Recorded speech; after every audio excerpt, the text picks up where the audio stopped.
Good morning, good morning, good morning, good morning. Magandang umaga sa ating lahat. Happy Wednesday, everyone. Good morning sa inyo. Kamusta kayo? Kamusta?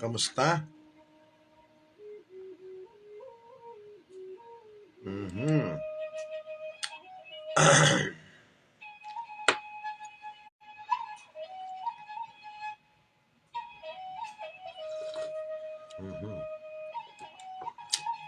Kagabi, almost alauna na ako nakaalis sa birthday party ni Boss Toyo. Mga, I think, 1. Marami, nandun yung mga kaibigan natin na vlogger. Nagkita-kita kagabi. Kwentuhan, tawanan. Lahat is happy. Happy everyone kahapon.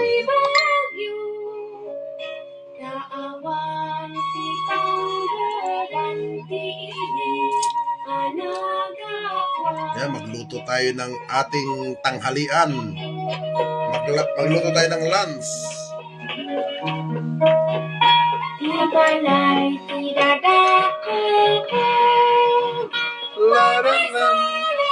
Ay, gising-gising ko lang.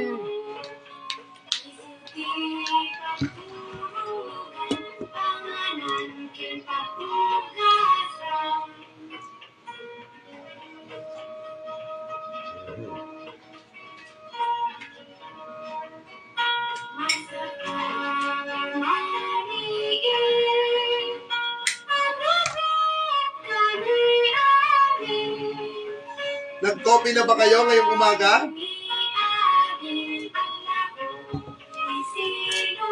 Good morning, everyone. Good morning. Ano lulutuin natin na gulay? Ampalaya.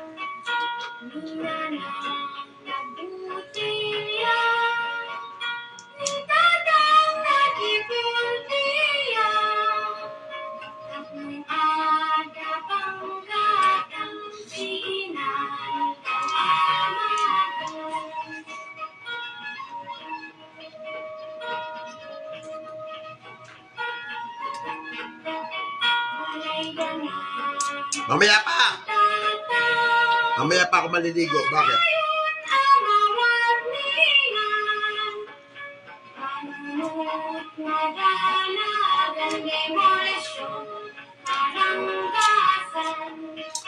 Yan, sa labat, saka prutas.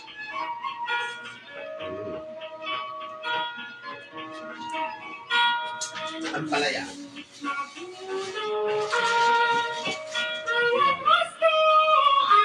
Tirahin natin ang ampalaya.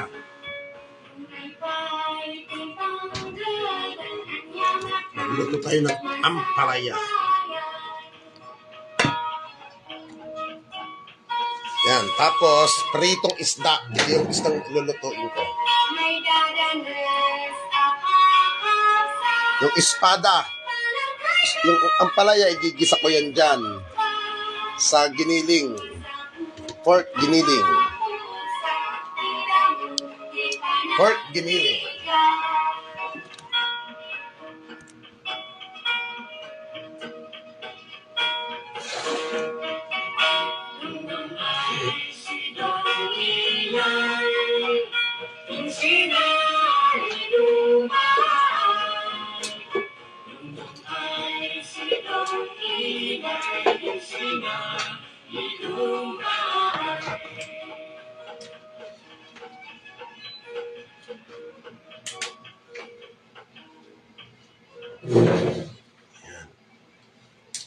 Alam nyo guys, o nga pala, first of all, congratulations nga pala doon sa mga kapulisan natin.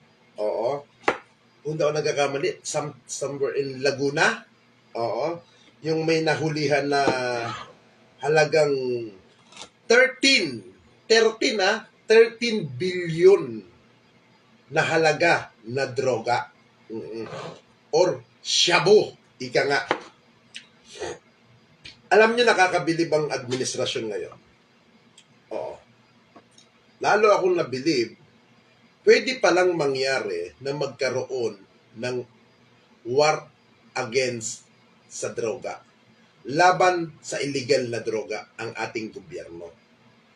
Pwede palang gawin yan na walang nangyayaring namamatay na tao. Di ba? Ang ganda. Ang ganda. Na yung mga nahuli, na suspect, mga sangkot doon, na walang pinatay. Pwede palang mangyari kung ihahambing natin sa dating administrasyon ni Pangulong Rodrigo Roa Duterte. Pwede pala eh. Kasi nung panahon ni dating Pangulong Duterte, lahat ng sangkot daw di umano. Ang allegation, ha?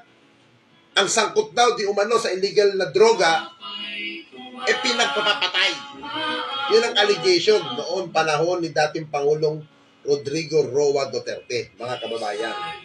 Pero, ilan-ilan lang yung mga nahuli, mga magkano lang yung amount, pero sa panahon ng kasalukuyan liderato, leadership, na sinasabi nilang bangag, na sinasabi nilang weak leader, may mga nahuli na buhay. Di ba? At pinapanagot ngayon sa batas. Ito ang magandang nagaganap sa administrasyon ni Pangulong Ferdinand Bongbong Marcos. At take note mga kaibigan, ha? At sahil sa mga kapulisan na super aktibo sa kanilang serbisyo, sa kanilang hatid. Kaya congratulations sa leadership ni bagong PNP chief Romel Francisco Marbel. Diba? Hinaan natin ang music natin.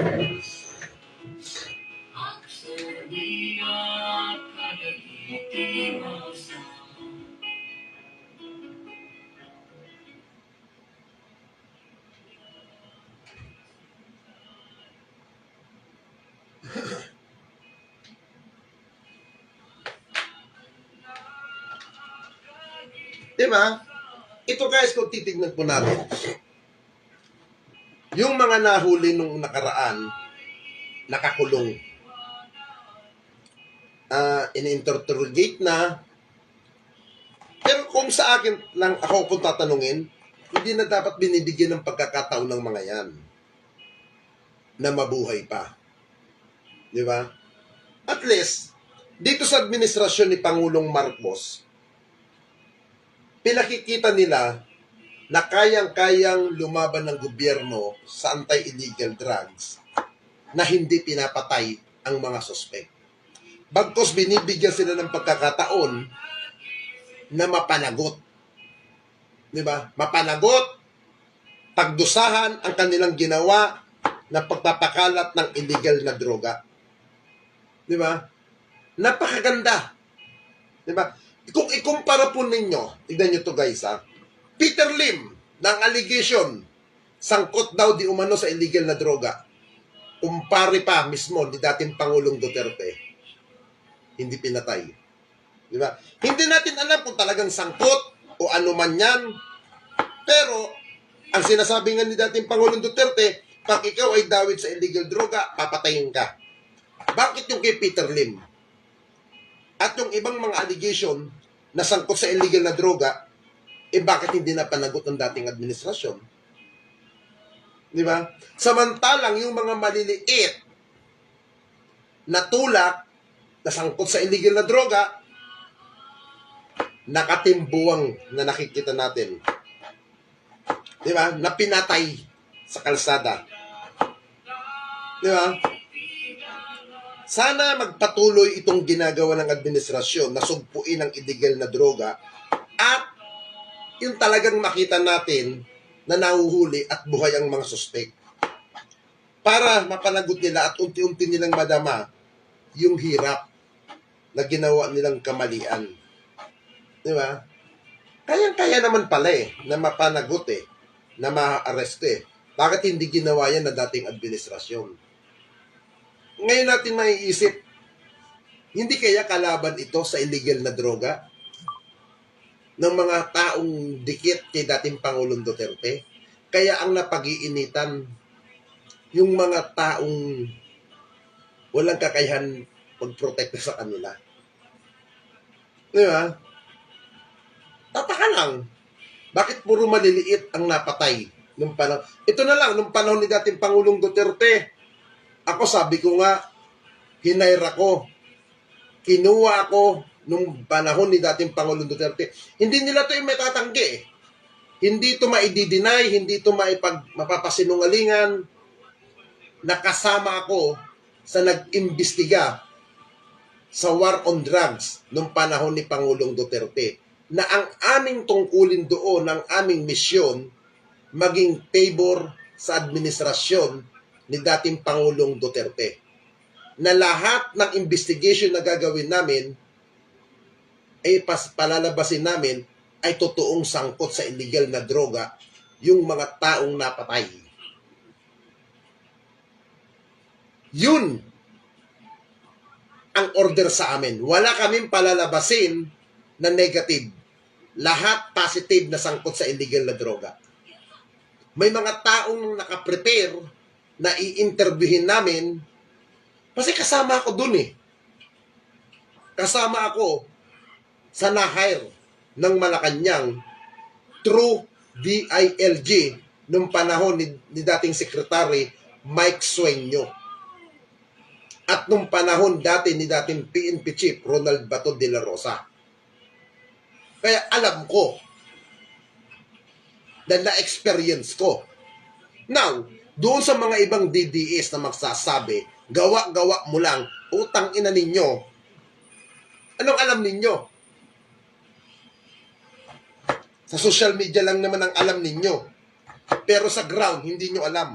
At kung sino man vlogger na DDS na magsasabi na hindi totoo yung sinasabi ko, pukin ang ina ninyo, how many times kong pinopost yan? Yung mga document. Yung pagpapatunay na ang war on drugs na ni dating Pangulong Duterte ay kasama kami sa nag-investigate nun. May mga picture kami na nagmi-meeting kami sa DILG mismo at sa DIDM Camp Crame. Kasama kami nun. Now, sino nga atungal na vlogger na gawa-gawa ko lang yan? Nasasabihin, baka sungal-ngaling kung mukha mo, pukin ng ina nyo. Kung wala kayong alam at hindi kayo pasok sa sirkulasyon, ika nga, manahimik kayo. Kasi wala kayong alam. Now, sasabihin niya, bakit mo sinasabi ito ngayon? Ang laki ng pinagkaiba, nakita ko eh. Pero mo 13 billion na droga, na aresto, at ito, walang dumanak na dugo, walang nasaktan. Hinuli, pinursyot. Yun ang maganda at makatotohanan. Kaya doon sa mga kapulisan ng Laguna ba to, nung nahuli nung isang araw, keep up the good work. Keep up the good work ang ginawa ninyo. Mabuhay kayo dyan sa kapulisan ng Laguna. Lalong-lalo na yung kapitan ngayon, ginawang major on the spot ni Secretary Benor Abalos sa ni Chief PNP Marben. Napakaganda accomplishment nun, mga kababayan. Di ba? Ibig sabihin, hindi pa nahuli lahat ng illegal na droga sa panahon ni dating Pangulong Duterte. Hindi niya nasuplong lahat. Hindi niya nagalaw. Bakit itong 13 billion na to? Hindi nayari. Siguro, maganda ang bigayan. Sinabi ko lang siguro magandang bigayan. Wala akong sinasabi ko anong klaseng bigayan dyan na maganda. Baka mamaya, ano sasabihin niya, inaakusahan mo na nagbibigay? Wala akong sinasabi ganoon. Ang sinasabi ko, baka maganda ang bigayan. Kaya hindi nagalaw yung 13 billion ng panahon ni dating Pangulong Duterte. Ganun lang ang ibig sabihin. Pero, nawa, dalangin ko na magtuloy-tuloy ang ginagawa. At higit sa lahat, maging matatag ang administrasyon pa ni Pangulong Duterte. Yung mga nag-iingay dyan na resign movement, BBM, alam nyo guys, sa totoo lang, nakakasawa na palit-palit tayo ng administrasyon. Nakakasawa na. Nakakasawa na. Totoo lang. Pag hindi gusto ng ibang grupong nakaupo, resign na naman. Palit na naman. Di ba? Palit na naman. Panay bagong order na naman yan. Panay bagong kautusan. Di ba? Nakakaloka. Di ba? Tapos ito, nakakatawa pa. Yung mga kumukontra kay Pangulong Marcos na nag-iingay, na nananawagan ng pagbibitaw ng mama. Sino pa mga ito? Ano ba ang background ng mga ito? Ano ba ang background ng mga ito? Lalong-lalo na yan, si Sandra Cam, putak ng putak sa PCSO. Na I don't know kung anong gusto niyang mangyari sa PCSO. Meron pala siyang ebidensya laban kay Mer Robles. Bakit hindi mo pailan ng kaso? Bakit hindi mo dalhin sa ombudsman yan? Ang nakaupo sa ombudsman, appointed ni dating Pangulong Duterte. Ba't hindi nyo dalhin yan? Bakit sa social media kayo nag-iingay? Bakit sa vlog kayo nag-iingay gamit ang mga ibang vlogger dyan? May ebidensya pala kayo. Laban kay Mil Robles. Na ganito, ganyan. Ba't hindi nyo dalhin sa korte? Simple. Wala kayong hawak na ebidensya kung hindi puro kuda ang alam ninyo. Di ba? Nung panahon lang, wala akong papangalanan, ha? Dati, nung panahon ni dating chairman, yung dating general, na retirado na, dating general ng Marines, meron isang board member dyan. Halos kausap ko ang mga operator ng pasugalan. Ang protector dyan yung isang board member. Di ko na mapangalanan kasi wala akong ebidensya doon. Sabi ko nga sa inyo mga kaibigan, bago ako naging vlogger, bago ako naging political vlogger, naging collector ako ng mga payola nung panahon ni dating Pangulong Gloria Macapagal Arroyo. Naging kolektor ako ng mga payola, kaya kahit papaano, may kontak ako sa mga operator ng mga pasugalan. Minsan nakakausap ko. Grabe nga daw yung isang board of director daw dyan sa PCSO nung panahon ni dating Pangulong Duterte. Utang inan, nakapagbigay ka na doon sa board of director na yon, nakapag-deliver ka na kung anong i-deliver mong payola, manghihirit pa after 1 week.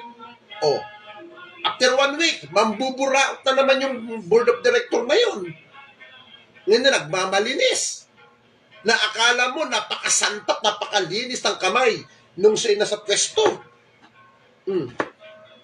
Diba? Kung titignan mo naman yung track record niya, wala naman siyang nagawa sa gobyerno. Puro social media.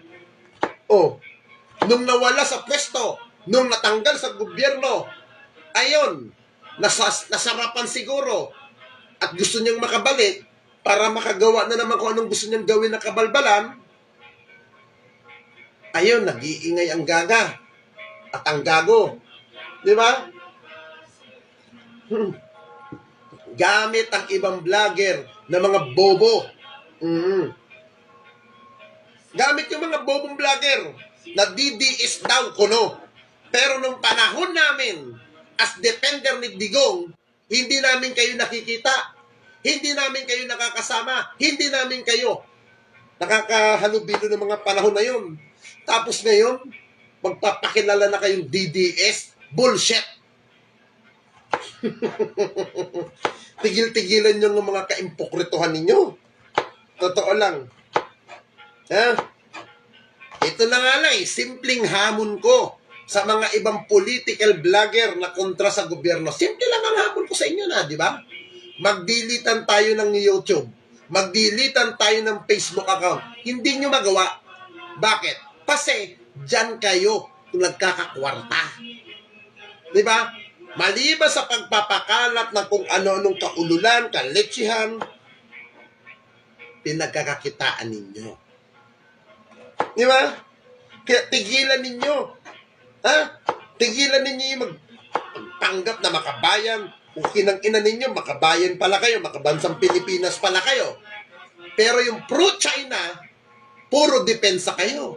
Puro kayo tanggol. Putang ina ninyo. Kala nyo totoong makabasa kayo, totoo kayong makabansa. Pero yung mga China, todo depensa kayo. Oh. Meron nga dyan, dating opisyal. Ha? Hindi niya rin ito may tatanggi. Hindi niya ito madidinay. May mga text message kami. Pinapadalahan niya ako ng pera, pambail nung araw na yun. O niya, pambail mo yan. 100,000. O. Tak, opisyal din to ng gobyerno, ni dating Pangulong Duterte. O. Ha? Ultimo, doon sa isang istasyon. Ninyo, kamusta ka dyan? Nakadetain ka ba? Hindi ho, sir. Hindi po. Nandito lang po ako sa opisina. Nandito lang po ako, sir. Okay po ang lagay ko. O sige ninyo, may pupunta sa yung mga abogado natin dyan. Pinapaayos na ni boss yung mga papeles sa'yo. Basta huwag kang magsasalita sa media. Pag in-interview ka, no comment. Ninyo, ha? Yes, sir. Yes, sir. Yes, secretary. Yes, secretary. Tang-ina nyo. Tigil-tigilan nyo yan. Tigil-tigilan nyo yung kahibangan nyo. Okay ng ina ninyo. Dahil ako, kahit pa paano, pasok ako. Kayo, okay ng ina ninyo, kailangan ba kayo nagsulputan sa DDE sa sinasabi nyo? Hindi ko kayo nakita nun. Huwag kayong magpahindurupot. Sasabihin nyo, ay, nako, tigil-tigilan nyo ako.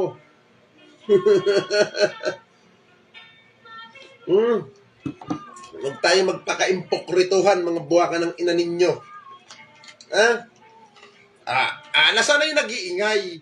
Yung sinasabing may pulburon video. Bakit hanggang ngayon hindi nyo pa mailabas? Bakit hanggang ngayon hindi nyo pa rin maipakita kung totoong may ebidensya kayong na nagpupulburo ng administrasyon ni Pangulong Marcos? Puro kayo akusa. May ebidensya na, may video na. Okay lang ina ninyo. Nasaan ang video sinasabi ninyo? Hindi nyo mailabas. Bakit? Kasi wala kayong hawak na video. Puro kayo ek-eng. Puro kayong nyaw-nyaw. Tigilan nyo yan. Puro kayong mga panggap, mga buwakan ng ina ninyo. Ito na lang, yung isang vlogger dyan na nagpapanggap na may utak, nagpapanggap na may kukote. Anong sinasabi nito ni BMR? May video! May video na may umaano si BBM, nagdodroga. Ang nakakatawa dito kay BMR, anong sinabi niya? Sa comment, pare, baka may video ka dyan, wala akong video eh. Nangihingi sa ibang vlogger ng video? Hindi ba gago? Pag-ako sa BMR na may video ka? May video. Tapos makikita ko sa comment section mismo sa uploading mo, wala kang video. Hindi ka ba gago? Hindi ka ba tanga? Ay, Diyos ko. Hindi ba kabaliwan yung putang ina mo ka? Kaya yung mga follower ni BMR, sandamukal kayong tanga. Totoo lang. Sandamukal kayong mga lechet, mga bobo. Sandamukal kayong mga iho di putang mga buwaka ng ina ninyo. Kayo ang nagpapagulo sa bansang Pilipinas na to. Kayo ang mga sumisira sa magandang mangyari, gustong magandang mangyari na reputasyon ng administrasyon na to. Ginugulo ninyo ang pamahalaan. Pati mga kahindutan ninyo. Ito na lang yung nahuling 13 billion, hindi nyo mariribatan yan eh. Malaking insulto kay Digong ito. Malaking insulto to kay Digong. Biri mo 13 billion nahulihan ng droga sa Laguna. Yung nahuli buhay, walang pasa, walang dugo, walang hindi nasaktan, hindi na anuhan ng nagalusan ng kamay, hindi katawan. Buhay yung tao. Ngayon, ano sasabihin ninyo? Anong iingay ng mga kuwan, ng mga pro Duterte, na mga tanga?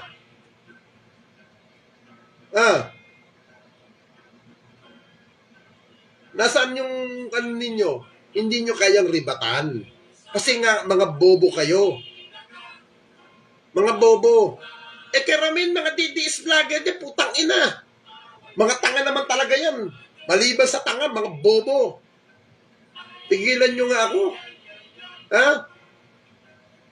Tigilan nyo ako. Diyos ko. Gaya. Di ba? Karamihan DDS dyan, umaasa sa follower. Yung mga ikangang padala. Pangkape mo dyan habang may activity kayo. Pang meriendan mo. Pang dagdag pamasahe. Tapos nadramahan pa yung isang follower. Ma'am, baka pwede ka mag-sponsor sa ticket. Mga ganyan. Kahit may budget na galing sa kanilang boss, manguhutot pa sa follower. Tanggilan niyo. Tigilan niyo ako, guys. Tigilan niyo ako sa ganyang kaartihan niyo, kadramahan ninyo. Ito naman tangang follower, magpapadala kagad ng kwarta. Hindi nag-isip, totoo ba talaga na wala tong pondo? Totoo ba talaga na walang budget ito? Di ba? Ganyan ang ibang mga follower na makikitid ang utak.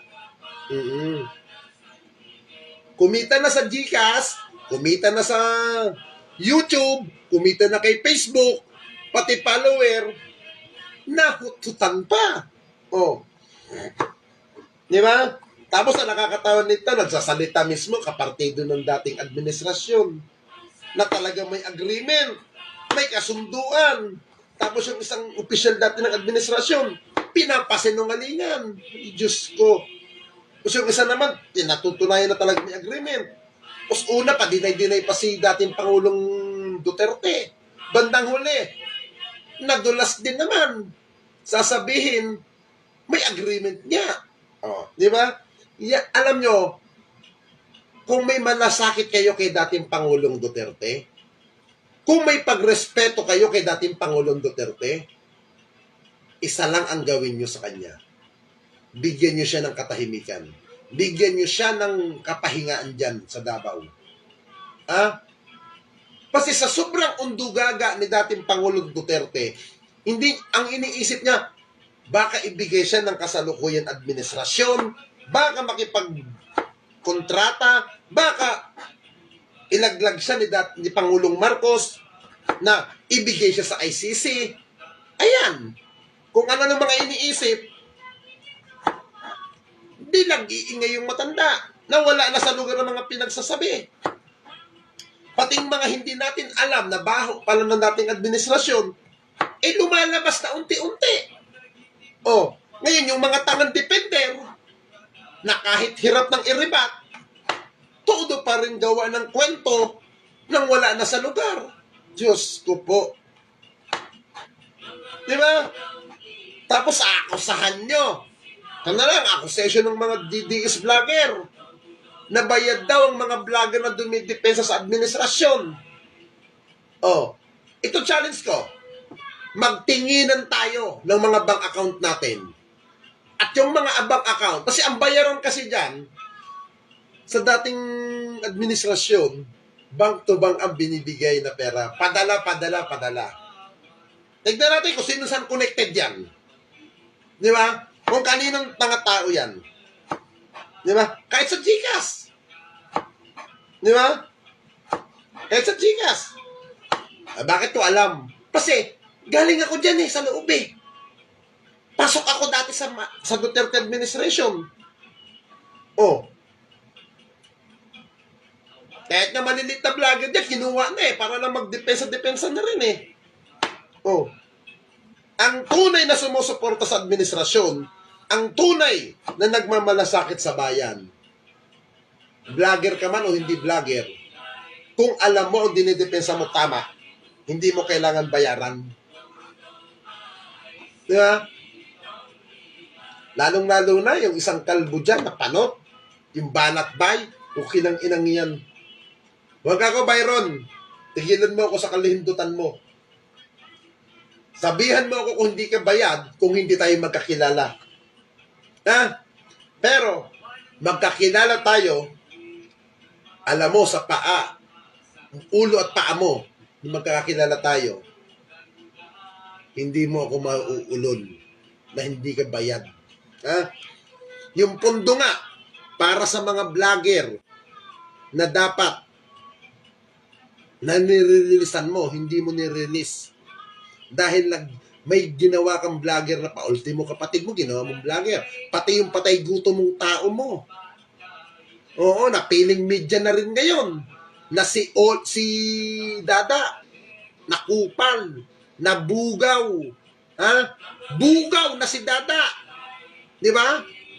Na ang asawa niya, na dinampot niya sa Bulacan, na nagpapakantot ng araw, ginawa mong vlogger, na patay gutom. O, patay gutom yung mag-asawang yan eh. Gusto makilamon ng makilamon, ng libre. Di ba? Ingatan mo yan. Ingatan mo yan, si Dada. Ingatan mo yan. Dahil pag ginutom mo yan, ukin ang ina mo, Byron, babaliktad sa'yo yan. Babaliktad sa'yo yung kupal na yan. Maniwala ka. Ha? Believe me, Byron, babaliktad yung kupal na tao mong yan. Ha? Huwag mong palamunin yan. Huwag mong bigyan ako anong, kung di bumalik ko sa'yo yan. Ha? Ina mo ka. Tigilan mo kalitsyan mo, Byron. Ha? Kung ako sa'yo, Byron, total, paminta ka naman. Di mo naman maamin sa sarili mo na isa kang baklang puki ng ina mo ka. Bakit hindi mo nalang kantutin si Maharlika? Kantutin mo yun dahil parehas kayong fake news. Ha? Parehas kayong ulupong. Di ba? Parehas kayong mga gago. Di ba? Parati kang nandyan sa Japan. Bakit? Unti-unti ka na bang maano dyan? Ha? Oy, Byron, sabi mo papapatay ka ng NBI. Sabi mo patutodas ka. Ba't buhay ka pa hanggang ngayon? Tang ina ka, di ka naman media, hausaw ka. Yung station na pinaglilingkuran mo, wala nang prangkisa, hausaw kayo. Media. Ang ina mo, hausaw ka. Ang totoong media, totoong reporter, may prangkisa. Kayo wala kayong prangkisa. Di ano labas nyo, hausaw. Hausaw na gago. Na mga kupal, mga inutil. Tigilan nyo ako sa mga kaululan nyo, kadramahan nyo. Magduwa ka ng inanin nyo. Mga pendeho kayo.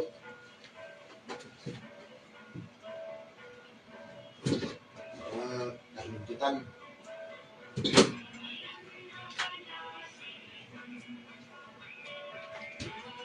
Akala mo matitino ang putang ina.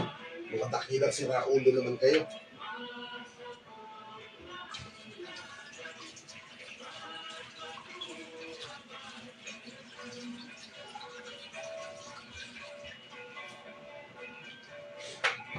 Basta dito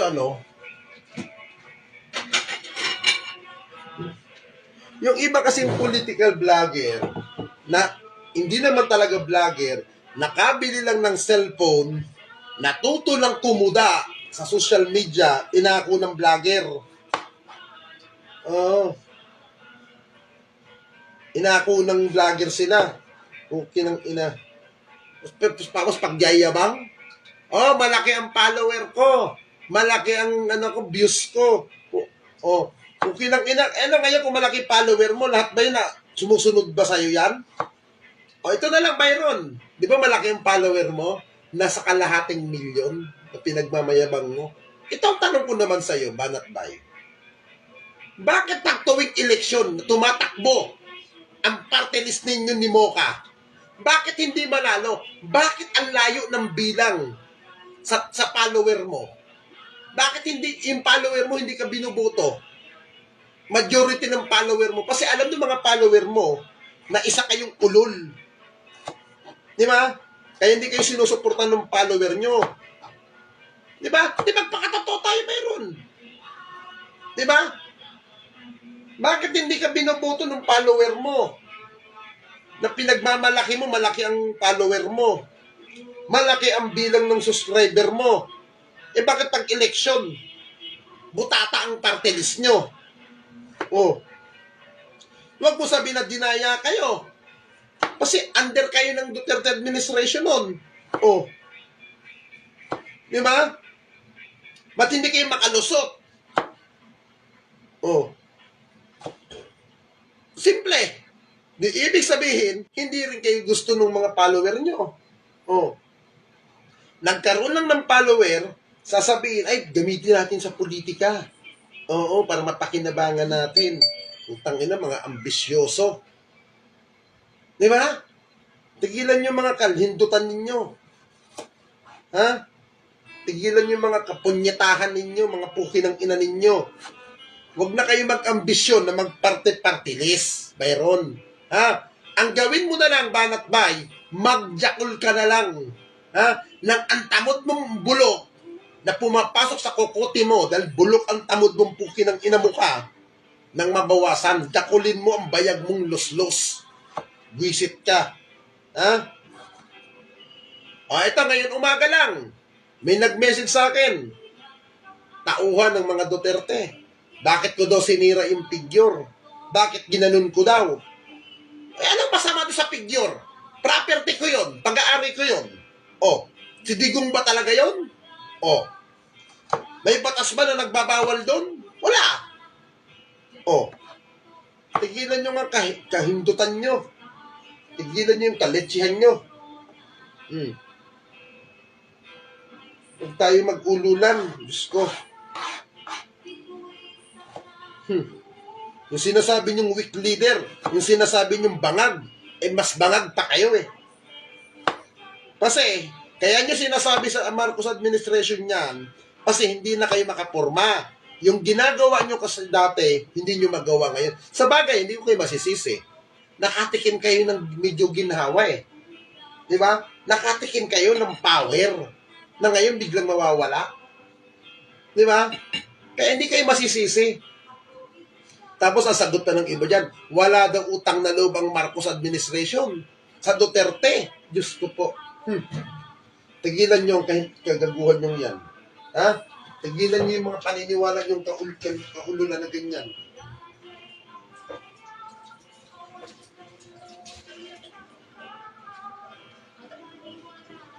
Di ba? Sasabihin nyo, walang utang na loob daw ang mga Marcos sa Duterte administration, sa mga naitulong. Ako, tigilan nyo. Ito na nga lang nung election, winatak-watak nyo kami. Di ba? Yung mga DDS vlogger nung panahon na nyo, winatak-watak nyo kami. Nilagay nyo kami kung kani-kaninong presidential, doon nyo kami binaba. Oh. Saan nyo kami na? Di ba? Huwag tayong mag-ululan.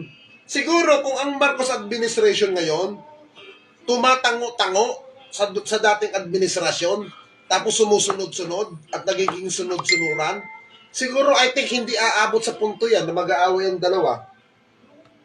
Pero bilib din ako kay Pangulong Marcos eh. Pero mo kahit anong pasaling sa kanya ni dating Pangulong Duterte, kung ano yung mga bakbak sa kanya ng mga nakapalibot kay Duterte, wala kang maririnig kay Pangulong Marcos eh. Deadma. Bahala kayo mag-atuno dyan. Yan ang ginagawa ni Pangulong Marcos. Tama naman, bakit? Ba't mo kayo pag-aksaya ng panahon? Kung ako ang Pangulo, ba't mo kayo bibigyan ng panahon ang pag-aksayahan? Oh. Kaya hindi nyo nga magawa eh. Yung bantanin yung people power, rally, kaya hindi nyo nga magawa. Kasi nga, wala kayong sapat na bilang. Mga black propaganda ninyo, hawak na ng militar. Mag-ano na daw. Aatras na rin ng suporta ang mga militar at mga general kay Pangulong Marcos. Kailan niyo pa sinabi, ba't ngayon nakasupport pa rin? Diyos ko, mga hibang. Di ba? Alam nyo, kung talagang meron kayong malasakit sa bansa, may pagmamahal kayo sa bansang ito, na sinasabi nyong mahal nyo, kasi magsiraan tayo, magbakbakan tayo, bakit hindi kayo magbigay ng suwisyon? Bakit hindi kayo magbigay na kung sa tingin ninyo maganda na pwedeng gawin ng administrasyon para sa ikabubuti at ikagaganda ng bansang ito? Bakit yan ang hindi nyo ibigay na suwisyon? Kasi nga, gusto nyo kayo ang bida. Kayo ang nasa front news. Di ba? Kaya hindi nyo maanuhan. Di ba? Tigilan nyo yung kahindutan nyo, kahibangan nyo. Diyos ko. Gusto nyo parati kayo ang bida. Gusto nyo kayo parati ang nasa front line, nasa front news, ng mga sa tablamner. Di ba? Kaya mga kababayan, tignan nyo mabuti bago kayo magpapaniwala sa mga yan, sa mga pinagkasabi ng dating administration. Bigyan natin ng time ang administrasyon na to. Hindi man perpekto ang administrasyon ni Pangulong Marcos, pero unti-unti niya naman ginagawa ang iginagawa niyang ikabubuti ng bawat mamamayang Pilipino. Yun ang the best kay Marcos, kay Pangulong Ferdinand Bongbong Marcos. Uulitin ko hindi man perpekto ang administrasyon na to. Wala naman perpektong administrasyon eh. Lahat nagkakamali. Normal sa tao yan na nagkakamali. At normal sa tao, pag may pagkakamali ka, tinutuwid mo pagkakamali mo. Yun ang normal. Pero, ang hindi normal, may mali ka na nga, hindi mo pa tinutuwid ang pagkakamali mo. Yun ang hindi normal sa isang tao. Di ba? Sasabihin nyo, traitor ang administrasyon. Sino bang may agreement sa China? Sino bang nakipag-usap doon para maibenta ang isla-isla na yan? Sino bang nagbigay na administrasyon na pahintulutan ng China na maglagi doon? Di ba? Hindi ba si natin Pangulong Duterte? Ngayon, sino ang traitor ngayon? Hindi natin alam kung anong ginagawang kasunduan. Mas magugulat tayo, nagkasalita na ang China na dapat yun ang matupad, dapat yun ang masunod dahil kasunduan ng dating administrasyon. Mas magpapatawa ba kayo? Tigilan nyo nga ako. Tigilan nyo ako ng kahibangan nyo. Tigilan nyo ako ng kaletsihan nyo, mga buwaka ng inanin nyo. Ito ang problema Putang ina, pinagtatawanan tayo. Pilipino sa Pilipino. Imbis Pilipinas ang ating idepensa, putang inang yan, dinidepensa pa yung taong nag-traitor sa bansa natin. Naakala natin matino, yung pala, abnormal pala. Diyos ko. Tigilan nyo. Tapos may padrama-drama pa na hindi na raw tatakbo si dating Pangulong Duterte. Ako naniniwala ako mga kaibigan, tatakbo ang mama na yan na pagka-senador. Believe me guys, tatakbong senador yan. Dahil yan, takot yan na mawala ng immunity. Takot yan na mawala sa sirkulasyon. Di ba? Kaya guys, sa akin mga kaibigan, sa mga kababayan ko, huwag nyo nang iboto ang dating Pangulo. Matanda na yan, hirap na ngang kumilos, hirap na ngang tumayo, maglakad. Ano pang magagawa sa Senado niyan? Di ba? Ako, nung ko pa sinasabi noon mahal ko si dating Pangulong Duterte, ayoko na siyang ma-stress, ayoko na siyang tama na yung mag-iisip isang pribadong tao na lang siya. Yun. Pero yung mga supporter daw ko na gustong patakboy si Pangulong Duterte, sinusulsulan nyo na lang yung mama. Sinusulsulan nyo. Ito naman si dating House Speaker. At ngayon ay Congressman Pantaleon Alvarez. Natatawa din ako dito. Kung ano ng mga kinukuda. Bangag-bangag daw si Lagdameo. Alam mo, kung Alvarez, nung panahon mo bilang House Speaker, mainitin ang ulo mo. Parati ako nasa Congress noon, nung panahon mo. Bilang House Speaker ka. Pag hindi mo nagustuhan yung sasabihin ng mga resources nyo, kung ano nang pinaggagawa mo rin. Eh dito na nga lang, nung napatalsi ka bilang House Speaker of the House, natulala ka, nagulat ka. Oh, di ba? Nagulat ka. Hindi mo matanggap na isa kang taga Davao, pero nagpatalsik sa iyo dyan, kalugar mo rin, na anak ng dating Pangulong Duterte, ng allegation, ganun. Nakipagsabuatan kay dating Pangulong Gloria Arroyo. Ngayon, tatapang-tapangan ka. Diyos ko. Ayusin mo na lang. Kung Alvarez, ang distrito mo, kamustahin mo mga kababayan mo, kadistrito mo, kung may nakakain ba, kung may naisasalang ba sila sa tanghalian, hapunan, agahan. Yun ang pinaka-the-best mo. Kung Alvarez, ayusin mo na lang ang trabaho mo bilang isang mambabatas. Gumawa ka ng isang batas na may kapakipakinabang. Yun ang pinaka-the best mong pwedeng gawin para sa bayang ito. At ang yung pinapasahod namin sa'yo ay may silbi. Di ba? Yun ang the best. Huwag mo nang sakyan si dating Pangulong Duterte. Pabayaan mo na siyang manahimik sa mga sandaling ito. Pabayaan mo siya na mag-enjoy. Yun ang the best mong gawin. Mga animal kayo. Puro kayo pasaway. Puro kayo kalihintutan na ginagawa ninyo. Puro kayo kaingingan. Mga buwisit kayo. Okay, guys, bye-bye na. Magluluto na ako. Bye-bye.